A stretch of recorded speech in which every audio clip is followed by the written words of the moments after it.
राम रतन पटेल जी, इस कार्यक्रम की अध्यक्षता कर रहे कविलास पटेल जी, और हमारे साथ चलकर आए हमारे बड़े भाई, हम सबके अगुआ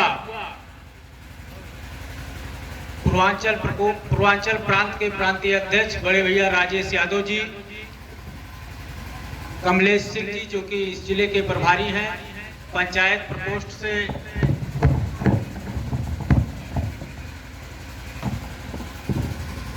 जिला अध्यक्ष राजेश यादव जी, पंचायत प्रकोष्ठ के उपाध्यक्ष, प्रदेश उपाध्यक्ष गुरु जी, जिन्होंने अभी आप लोगों को बहुत ही बखूबी से आम आदमी पार्टी और आज के राजनीतिक दौर के बारे में समझाया। मंचासीन तमाम साथी, अगर मैं एक एक व्यक्ति का नाम लूंगा तो शायद समय काफी ज्यादा लगेगा। अभी प्रधान जी भी यहाँ पर बैठे थे, अरुण पटेल जी, हमारे साथ इलाहाबाद के संघर्षों के साथी सत्यम राय संघर्ष जी, और यहाँ पर उपस्थित तमाम पिता तुल्य बुजुर्ग नौजवान साथियों, मैं आप सभी को आज इस मंच के माध्यम से नमस्कार करता हूँ, प्रणाम करता हूँ। साथियों, 2013 में जब आम आदमी पार्टी का उदय हुआ और आज 10 साल बाद हम कहां खड़े हैं, और तब से लेके आज तक लगातार मैं देख रहा हूं, आप जिस शख्सियत को देख रहे हैं हमारे राजेश भैया, तब से लेके आज तक मैं उनके साथ संघर्ष कर रहा हूं। इस बीच तमाम साथी आए, तमाम साथी गए, लेकिन ये पांव ना हिला है और ना हिलेगा, ये आश्वासन मैं आप लोगों को इस बात का दे रहा हूं। साथियों, 15 जून को जालौन की धरती पर, जहां पर कहते हैं कि पत्थरों को खोद कर पसीना बहाकर अनाज पैदा किया जाता है, उस जालौन की धरती पर जब आम आदमी पार्टी के पंचायत प्रकोष्ठ के गांव चलो अभियान का शुभारंभ आदरणीय सांसद संजय सिंह जी के द्वारा किया गया, तो उसका एक ही मकसद था, क्योंकि आम आदमी पार्टी एक ऐसी पार्टी है जो भ्रष्टाचार नामक दिमक से लड़कर इस पार्टी का उदय हुआ है। पार्टी के पास पैसे नहीं है, संसाधन नहीं है, शायद इसी वजह से उत्तर प्रदेश इतना बड़ा प्रदेश है कि उत्तर प्रदेश में 57,000 से ज्यादा गांव हैं। बिना संसाधन के उन गांव में हम जा नहीं सकते हैं। इसका मकसद एक था कि हम पैदल जाएंगे, मोटरसाइकिल से जाएंगे, 4 व्हीलर से जाएंगे, बस से जाएंगे, ट्रेन से जाएंगे, लेकिन आने वाले दिनों में उत्तर प्रदेश के एक एक गांव में जाने का काम करेंगे। और आप लोगों की आशीर्वाद और दुआ से आज 138वां कार्यक्रम आपके गांव में हो रहा है। साथियों, मैं 137 गांव में उत्तर प्रदेश के 54 जिलों में जा चुका हूं, 127 विधानसभाओं में जा चुका हूं। गांव में जब जाता हूं तो छोटे छोटे नन्हे बच्चे, 50 बच्चे पीछे लग जाते हैं। किसी के पैर में हवाई चप्पल नहीं होता, किसी के शरीर पर एक सूख कपड़ा तक नहीं होता, कोई बनियाइन में टहल रहा है, कोई अंडरवियर में टहल रहा है। हमारे घरों में बेरोजगार बच्चे BA, MA और M.Tech करके हमारे बच्चे बेरोजगार बैठे हुए हैं। हमें उनकी तकलीफ नहीं दिखाई दे रही है। पिछले 9 सालों से हमें क्या दिखाया जा रहा है? पिछले 9 सालों से हमें कश्मीर फाइल्स दिखाई जा रही है, हमें पाकिस्तान दिखाया जा रहा है, हमें चाइना दिखाया जा रहा है, जबकि हमें अपने बच्चों की भविष्य नहीं दिखाई दे रही है। मैं पूरे दावे के साथ आप लोगों से कह के जा रहा हूं, अगर आप अपने बच्चों के लिए नहीं खड़े हो सकते तो आप किसी पार्टी और किसी नेता के लिए कभी नहीं खड़े होंगे। इस गलतफहमी में ना रहिएगा। कोई चुनाव नहीं चल रहा है कि मैं आपसे वोट मांगने के लिए आया हूं। मैं आप लोगों के बीच में मात्र ये बताने के लिए आया हूं कि पिछले 9 सालों से इस देश को जिस प्रकार से बेवकूफ बनाया जा रहा है, पिछले 75 सालों से शिक्षा का स्तर पूरे देश में जिस प्रकार से कम किया गया है, पिछले 75 सालों से आपने उत्तर प्रदेश से लेकर पूरे देश के तमाम सरकारें आई और तमाम सरकारें गई, लेकिन शिक्षा के ऊपर किसी ने काम नहीं किया। बाबा साहब ने कहा था, किसी व्यक्ति के आगे बढ़ने के, किसी समाज को, किसी देश के किसी व्यक्ति को आगे बढ़ने के 3 रास्ते होते हैं। हमें संगठित रहना है, हमें संघर्ष करना है और हमें शिक्षित रहना है। संगठित तो हम थोड़ा बहुत रह लेते हैं, अपना जीवन यापन करने के लिए हम संघर्ष भी कर लेते हैं, लेकिन हम शिक्षित नहीं हो पा रहे हैं। उसकी मात्र एक वजह है, वजह यह है कि ये सरकारी शिक्षा व्यवस्था जिस प्रकार से बिटिया मेल की गई है, और उसकी एक वजह है कि अगर हमारे और आपके बच्चे पढ़ लेंगे इन नेताओं से सवाल जवाब करने लगेंगे, इनसे पूछने लगेंगे कि नेताजी, विधायक जी, आप आए थे उस वक्त, आपने कहा था बांध बनवाने को, आपने बांध क्यों नहीं बनवाया? अगर हमारे आपके बच्चे पढ़ लिख लेंगे तो इनसे पूछेंगे कि सांसद जी, आपने रोड बनवाने को कहा था, आप आए थे चुनाव के वक्त, आपने क्यों नहीं बनवाया?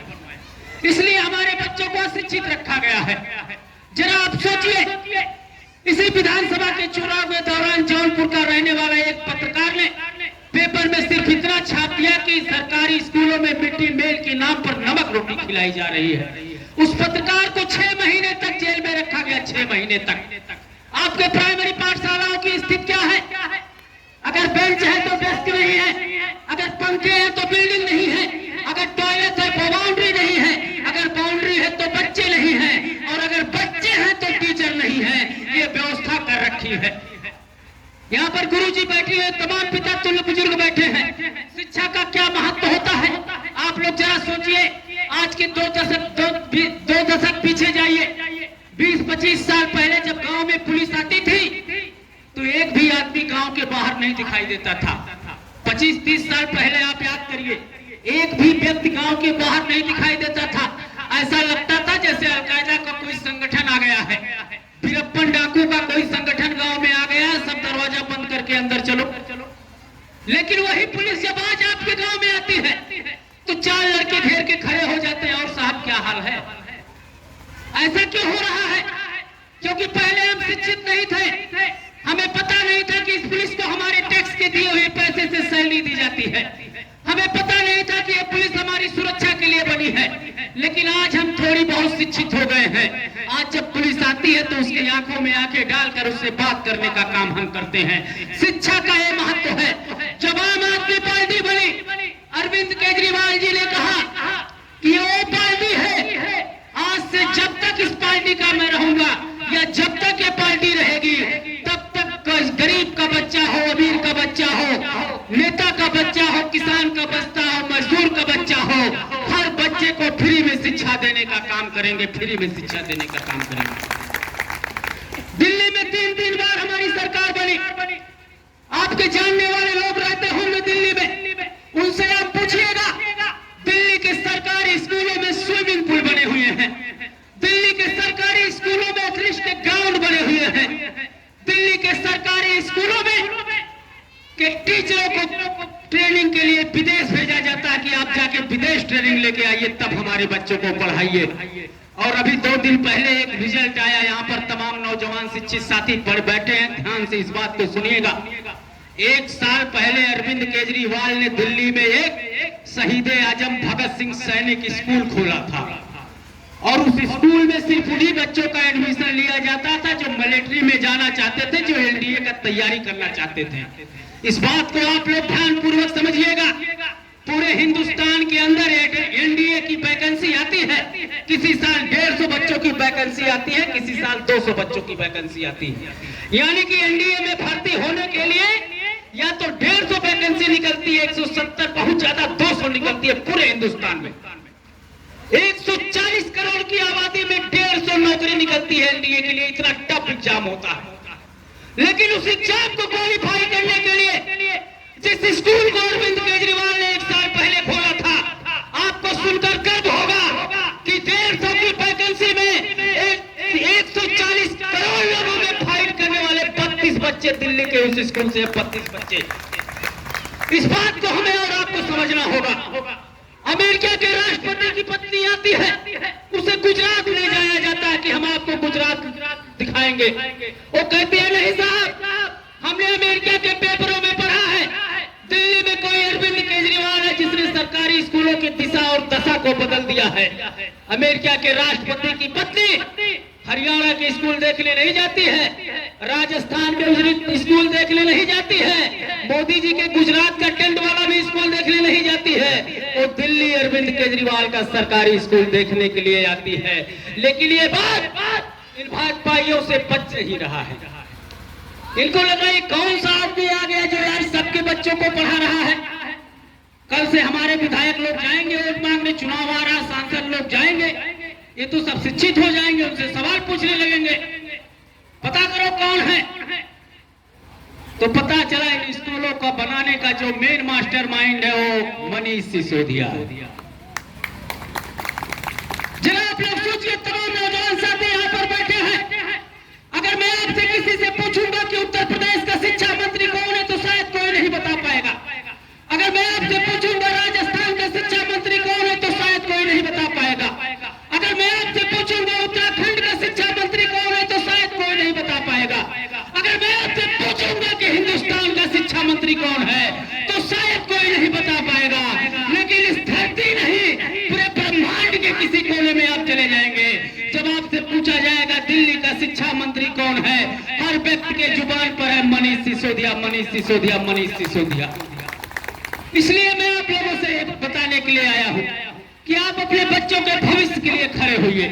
जब चुनाव आए, मैं नहीं कह रहा हूँ कि आप राजेश यादव जी को वोट दीजिए, मैं नहीं कह रहा हूँ आप आम आदमी पार्टी और अरविंद केजरीवाल जी को वोट दीजिए। मैं ये कह रहा हूँ कि जो आपके बच्चों को शिक्षित करने का काम करे, जो आपके बच्चों को रोजगार देने का काम करे, आप उस पार्टी और उस नेता को वोट देने का काम करिए। इस समय प्रधानमंत्री जी पूरे देश में टहल टहल के बस एक ही चीज बता रहे हैं, महिलाओं के साथ हमने बहुत बड़ा काम कर दिया है, अब महिलाएं 2 फुट जमीन से ऊपर आ जाएंगी, इतना बड़ा काम हमने कर दिया है। लेकिन सच्चाई क्या है? जो अमित शाह कहते थे कि योगी जी ने ऐसा सुशासन ले आया है उत्तर प्रदेश में कि उत्तर प्रदेश के अंदर महिलाएं, बहन बेटियां 12 बजे रात को भी गहने पहनकर टहलेंगी तो कोई छूने वाला, कोई पूछने वाला उन्हें नहीं है। लेकिन अगर आप अमित शाह जमीन पे आ जाइए, यहाँ पर तमाम लोग बैठे हुए हैं, सुबह जब सो के उठते हैं और न्यूज़पेपर कोई भी न्यूज़पेपर खोलते हैं तो किसी ना किसी पन्ने में, किसी ना किसी जिले में बहन बेटियों के साथ जो नरसंहार हो रहा है, बलात्कार और रेप की खबरें जरूर पढ़ने को मिलती हैं। हाथरस के केस को अभी ज्यादा दिन नहीं हुआ है, आपके इसी महोबा में मिशन नारी शक्ति में काम करने वाली एक कांस्टेबल आके कहती है कि मेरे साथ थाने के अंदर छेड़खानी किया गया। अयोध्या में एक प्रयागराज की रहने वाली कांस्टेबल जिसकी अयोध्या में ड्यूटी लगी रहती है, ट्रेन के अंदर मारकर उसके गाल के मांस निकाल लिए जाते हैं। और अभी आपने कानपुर में देखा, एक घर में घुसकर पूरी घर की महिलाओं के साथ बंदूक के नोक पर बलात्कार किया जाता है। आपकी इसी जालौर में पीए की पेपर दे जा रही है एक बहन के साथ, दिन दहाड़े बीच सड़क पर गोलियों से भून दिया जाता है। एक तरफ इनकी महिला सुरक्षा चल रही है और ये कहते हैं, राजेश भैया यहाँ पे बैठे हुए हैं, ये कहते हैं कि हम आरक्षण देने का काम करेंगे। ये आरक्षण आपको कब देंगे? अब इस चुनाव में आरक्षण चिल्लाएंगे, जबकि सच्चाई ये है कि आरक्षण पिछले 10 सालों तक लागू नहीं हो पाएगा और ना ही ये भाजपा लागू करना चाहते हैं। एक सरकार इनकी चल रही है जो महिलाओं को सम्मान देने का काम करती है। एक सरकार दिल्ली में अरविंद केजरीवाल की चल रही है। दिल्ली में जब कोई बेटी अस्पताल में पैदा होती है तो अरविंद केजरीवाल जी कहते हैं आपको परेशान होने की जरूरत नहीं है, ये बेटी हमारी भी है। पूरे अस्पताल के खर्च उठाने का काम दिल्ली की सरकार और अरविंद केजरीवाल की सरकार करती है। और वही बेटी जब पढ़ने के लिए स्कूल जाती है, उसको फ्री में शिक्षा देने का काम अरविंद केजरीवाल की सरकार करती है। वही बेटी जब हायर एजुकेशन के लिए बीटेक, एमटेक और एमबीए करने के लिए जाती है, उसके बाप के पास पैसे नहीं होते हैं। अरविंद केजरीवाल की सरकार कहती है आपको घर और जमीन गिरवी रखने की जरूरत नहीं है। ये आम आदमी पार्टी की सरकार चल रही है। इस बेटी को बिना किसी गारंटी के 10 लाख तक का लोन देने का काम अरविंद केजरीवाल की सरकार करती है और कहती है बेटी जब पढ़ लिख के नौकरी पा जाएगी तब इस लोन को भरना, नहीं तो लोन को भरने की जरूरत नहीं है। और वही बेटी जब बड़ी होकर गली मोहल्ले से गुजरती है, उसके साथ कोई मनचला छेड़खानी ना कर दे, पूरी दिल्ली के अंदर 3.5 लाख सीसीटीवी कैमरे लगवाने का काम करती है। और वही बेटी, वही बहन जब बसों में नौकरी के लिए जाती है, पूरे दिल्ली में माताओं बहनों को फ्री में बसों में यात्रा कराने का काम अरविंद केजरीवाल और आम आदमी पार्टी की सरकार करती है। और वही बेटी जब बूढ़ी होकर माँ और दादी बनती है, उसके बेटे, उसके बहू, उसके नाती उसको नहीं होते हैं, तो अरविंद केजरीवाल की सरकार कहती है माता जी आपको परेशान होने की जरूरत नहीं है, कोई ये बाबा की सरकार नहीं चल रही, यहाँ पर आपका लाल अरविंद केजरीवाल रहता है। उसको 500 रुपए नहीं दिल्ली के माताओं बहनों को वृद्धा पेंशन के नाम पर 2500 रुपए देने का काम करती है और पूरे दिल्ली के माताओं बुजुर्ग बहनों को फ्री में तीर्थ यात्रा कराने का काम अरविंद केजरीवाल और आम आदमी पार्टी की सरकार करती है। इसलिए साथियों मैं आप लोगों से कहना चाहता हूँ, अरविंद केजरीवाल ये जो फ्री की योजनाएं चला रहे हैं, जो फ्री में बिजली दे रहे हैं पूरी दिल्ली और पंजाब को, जो फ्री में पानी दे रहे हैं पूरी दिल्ली और पंजाब को, वो पैसा अपने घर से नहीं ला रहे हैं। आपके टैक्स के दिए हुए पैसे से आप बाजार में एक सुई खरीदने के लिए जाते हैं, उसका भी टैक्स देते हैं। आप एक माचिस खरीदने के लिए जाते हैं, उसका भी टैक्स देते हैं। आप बच्चे का पेंशन खरीदने के लिए जाते हैं, उसका भी टैक्स देते हैं। और उस टैक्स को कलेक्ट करके इकट्ठा करके इस सरकारों की जिम्मेदारी है कि वो आपके लिए नाली, खड़ंजा, सड़क और पढ़ाई, शिक्षा, स्वास्थ्य तमाम व्यवस्थाएं आपको दे। लेकिन अपनी अपनी नैतिकता है, अपनी अपनी नियत है। एक सरकार आपकी गुजरात और मध्य प्रदेश में चल रही है, जहां भाजपा की सरकार चल रही है। गुजरात के मुख्यमंत्री ने 90 करोड़ में अपने लिए हेलीकॉप्टर खरीदा। मीटिंग है। मध्य प्रदेश के मामा ने 110 करोड़ में खुद चलने के लिए हेलीकॉप्टर खरीदा। लेकिन अरविंद केजरीवाल ने कहा नहीं, मुझे हेलीकॉप्टर से चलने की जरूरत नहीं है। 90 करोड़ रुपए में पूरे दिल्ली के माताओं बहनों को फ्री में तीर्थ यात्रा कराने का काम किया। इसलिए अब आप लोगों को सोचना है कि आप लोगों को इन चोरों और बेईमानों की सरकार आप लोगों के काम आएगी या आम आदमी पार्टी और अरविंद केजरीवाल की सरकार काम आएगी।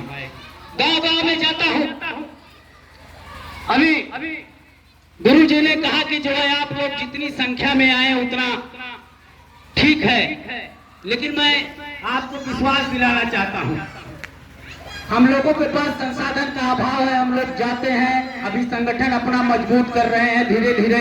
हमें कहीं मैं जाता हूं 20 लोग ही रहते हैं, कहीं 200 लोग रहते हैं, कहीं 500 लोग रहते हैं, लेकिन मैं अपनी बात रख के आता हूं। और यही गलती चंदौली में एक पत्रकार महोदय ने कर दिया। पत्रकार महोदय ने हमसे कहा, कहाँ गांव गांव भटक रहे हैं, इस पार्टी में ना कोई नेता है, ना कार्यकर्ता है, ना लोग हैं। हमके महोदय आप गलतफहमी में जी रहे हैं। ये वो आम आदमी पार्टी है जिसने 10 सालों में 3 बार दिल्ली में सरकार बनाने का काम किया। ये वो आम आदमी पार्टी है जिसने पंजाब के अंदर 92 विधायक और सरकार बनाने का काम किया। ये वो आम आदमी पार्टी है जहां कहते थे गुजरात के अंदर किसी का पत्ता नहीं हिलता है, उस गुजरात के अंदर घुसकर 40 लाख और 13% और 5 विधायक जितवाने का काम किया। ये वो आम आदमी पार्टी है जो गोवा में 2 विधायक जितवाने का काम किया। ये वो आम आदमी पार्टी है जो महाराष्ट्र के अंदर 26 जिला पंचायत सदस्य जिताने का काम किया। ये वो आम आदमी पार्टी है जो छत्तीसगढ़ के अंदर 200 से ज्यादा प्रधान और पीडीसी जिताने का काम किया। ये वो आम आदमी पार्टी है जो मध्य प्रदेश के अंदर 200 से ज्यादा सभासद और पार्षद और 1 मेयर जितवाने का काम किया। और ये वो आम आदमी पार्टी है जो पंचायत के चुनाव में उत्तर प्रदेश में 85 जिला पंचायत सदस्य और 200 से ज्यादा पीडीसी और प्रधान जिताने का काम किया। और ये वो आम आदमी पार्टी है जो जम्मू कश्मीर के अंदर 6 जिला पंचायत सदस्य जिताने का काम किया। और ये वो आम आदमी पार्टी है जो उत्तर प्रदेश के नगर निकाय के चुनाव में 11 चेयरमैन और 150 से ज्यादा पार्षद और सभासद जिताने का काम किया। इसलिए मैं आप लोगों से कहना चाहता हूं कि वक्त नहीं है और ना ही समय है। एक बार अगर आप लोग और चूक गए तो मैं गारंटी के साथ कह रहा हूं आप 20 साल पीछे चले जाएंगे। पिछले 9 सालों से इस देश को सिर्फ बेचने का काम किया जा रहा है। आकाश से लेकर पाताल तक, आकाश पे चले जाइए, हवाई जहाज बेचने का काम किया, सड़क बेचने का काम किया, रेलवे बेचने का काम किया, एयरपोर्ट बेचने का काम किया, सीपोर्ट बेचने का काम किया। और जब आप पाताल में चले जाइए तो कोयला बेचने का काम किया। साथियों, इस पूरे देश में आजादी से आज तक सिर्फ एक ही टेलीकॉम कंपनी थी, बीएसएनएल। कौन सी कंपनी थी? बीएसएनएल। आप लोग याद करिए 2007-2008 का वो दौर जब बीएसएनएल में सिम लगाने के लिए घंटों आप लाइन में खड़े रहते थे। लेकिन अब ये बीजेपी के भक्त क्या कह रहे हैं? बीएसएनएल का मतलब है भाई साहब नहीं लगेगा। अरे जब भाई साहब नहीं लगेगा तभी तो जियो दनादन चलेगा। और जियो को दनादन चलाने के लिए बीएसएनएल को बर्बाद कर दिया। लाखों कर्मचारी और उस कंपनी में काम करने वाले बेरोजगार हो गए। साथियों, हम गांव गांव में जा रहे हैं। मैं आखिरी बात कह के अपनी बात को खत्म करूंगा। गांव गांव में हम लोग जा रहे हैं और किसी गांव के विकास के लिए 3 प्रकार की नीति आती है।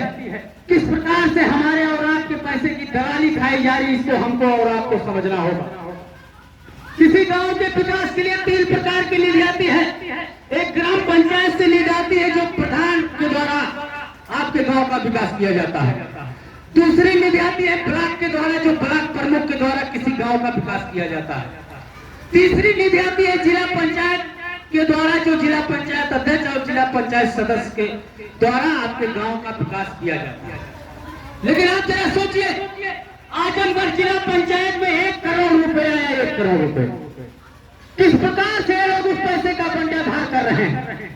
आजमगढ़ जिला पंचायत में आपके इस गांव के विकास के लिए 1 करोड़ रुपए आया कि 1 किलोमीटर की सड़क बनानी है। 1 करोड़ रुपए में आप लोग नंबर 1 की सड़क इसको बनवाइए।